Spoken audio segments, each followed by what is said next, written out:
नमस्कार। रिपोर्ट राजस्थान में आपका स्वागत है। मैं हूं कर्णिका। तो शुरू करते हैं इस वक्त की बड़ी खबरों के साथ। मेवाड़ के प्रसिद्ध सांवलिया जी मंदिर में भगवान श्री सांवलिया सेठ के भंडार की तीसरी चरण की गणना मंगलवार को संपन्न हुई। इस चरण में भंडार से 17 करोड़ 50 लाख रुपए की नगद राशि प्राप्त हुई है। जानकारी के अनुसार कृष्ण पक्ष चतुर्दशी को मासिक मेले के पहले दिन ठाकुर जी का भंडार खोला गया था।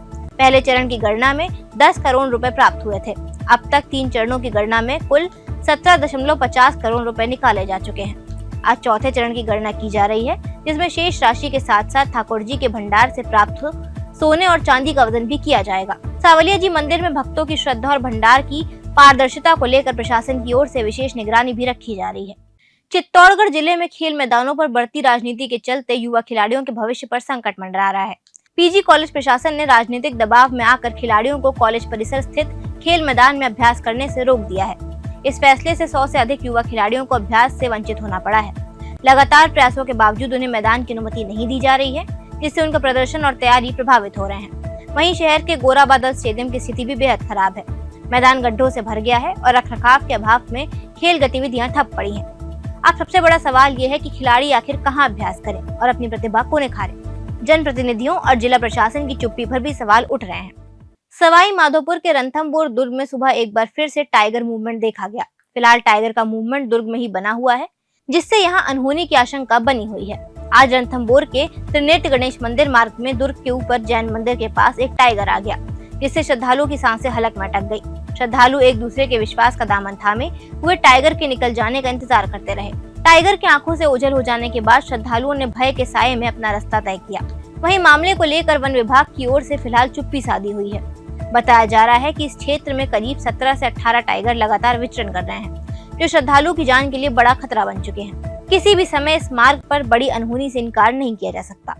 बारां जिला कलेक्टर रोहिताज सिंह तोमर ने जिले के ग्रामीण क्षेत्रों का दौरा कर पेयजल और विद्युत आपूर्ति व्यवस्थाओं का निरीक्षण किया। उन्होंने व्यवस्थाओं की गुणवत्ता और निरंतरता की जांच करते हुए संबंधित अधिकारियों को आवश्यक दिशा निर्देश दिए। कलेक्टर तोमर ने जन स्वास्थ्य अभियांत्रिकी विभाग और विद्युत विभाग की विभिन्न परियोजनाओं का स्थलीय अवलोकन किया। निरीक्षण के दौरान उन्होंने अधिकारियों से पेयजल आपूर्ति की स्थिति, विद्युत लाइन की गुणवत्ता और ग्रामीणों को मिलने वाली सुविधाओं की जानकारी ली। अमृत 2.0 योजना के तहत डिडवाना जिला मुख्यालय स्थित सिंगी सरोवर का सौंदर्यीकरण कार्य जारी है। सरोवर के किनारों का विकास, सौंदर्यीकरण और बुनियादी ढांचों को सुधारने की दिशा में कार्य किया जा रहा है। हालांकि स्थानीय लोगों ने कार्य की धीमी गति और अधूरी स्थिति को लेकर चिंता जताई है। सिंगी सरोवर में अभी भी सीवेज का गंदा पानी भरा हुआ है, जिसे अभी तक साफ नहीं किया गया है। इससे न सिर्फ बदबू फैल रही है, बल्कि सौंदर्यीकरण कार्य भी अधूरा प्रतीत होता है। बरसात का मौसम नजदीक आने के कारण इस कार्य में तेजी लाने की आवश्यकता है, ताकि सरोवर की सौंदर्यीकरण पूर्ण और प्रभावी रूप से दिखाई दे सके। सीकर पुलिस ने 25,000 के इनामी बदमाश रविंद्र कटेवा को गिरफ्तार किया है। आरोपी काफी समय से फरार था और पुलिस के लिए चुनौती बन गया था। सीकर पुलिस की टीम काफी समय से उसे तलाश कर रही थी। आरोपी झुंझुनू के गोथड़ा थाने का हिस्ट्री शीटर है और इसके खिलाफ 24 मुकदमे दर्ज हैं। प्रशिक्षु IPS प्रशांत किरण ने बताया कि दादिया थाना इलाके में 5 महीने पहले एक व्यक्ति पर जानलेवा हमला किया गया था। आरोपी उसका अपहरण कर ले गए थे। इस मामले में कई बदमाश पहले पकड़े जा चुके हैं। मुख्य सरगना रविंद्र कटेवा फरार चल रहा था। आरोपी 0056 नाम से गैंग चलाता है और खुद उसका सरगना है। पुलिस उससे पूछताछ कर रही है। दादिया थाने में पिछले वर्ष नवंबर में एक मुकदमा 381/2024 307 एवं अन्य धाराओं में दर्ज किया गया था, जिसका मुख्य आरोपी रविंद्र कटेवा था, जो कि एक RK ग्रुप 0056 चलाता है। घटना की संकीर्णता को देखते हुए और इस पूरे ग्रुप के ऊपर कार्रवाई करने हेतु SP साहब ने इसके ऊपर 25,000 का इनाम भी घोषित किया था। इस ग्रुप के अन्य लोगों के ऊपर भी कुछ के ऊपर 10,000 रुपये का और कुछ के ऊपर अन्य राशियों का इनाम घोषित किया गया। इस ग्रुप का जो ये मुख्य सरगना है, इसकी तलाश हम पिछले 4-5 महीने से कर रहे थे। ये काफ़ी एक तरीके से आप कह सकते हैं शातिर है और इसे ये पता था कि पुलिस किन किन तरीक़ों से तलाश कर सकती है, क्योंकि इसके पूर्व में 24 मुकदमे रह चुके हैं।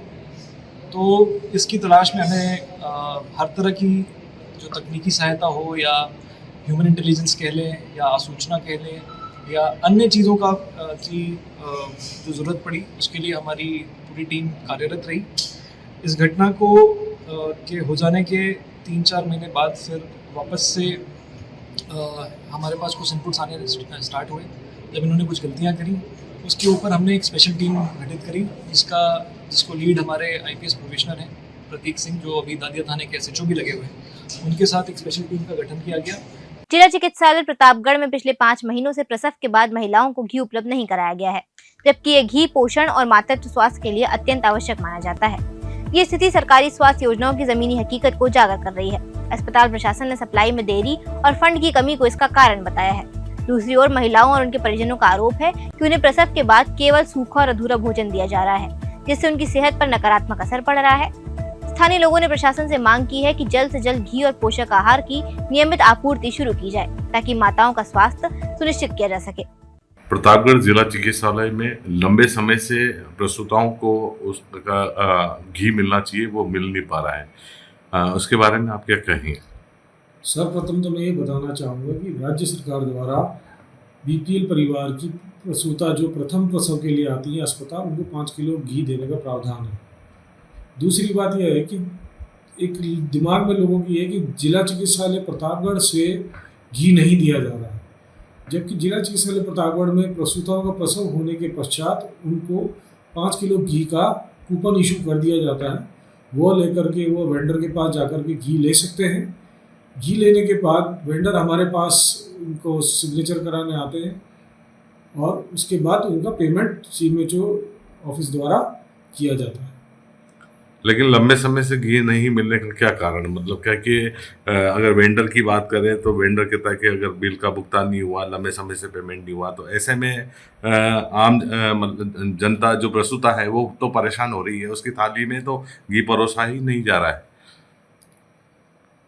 मुझे भी ऐसी 2-3 शिकायतें प्राप्त हुई थी, तो मैंने उसका जब ट्रेस करके देखा कि कुछ पेमेंट वेंडर का बाकी है, अब किस स्तर पे बाकी है ये पेमेंट करने वाले जो कार्यालय है मुख्य चिकित्सा एवं स्वास्थ्य अधिकारी, वहाँ से ही पता किया जा सकता है। इस वक्त के लिए फिलहाल इतना ही। देखते रहिए रिपोर्ट राजस्थान।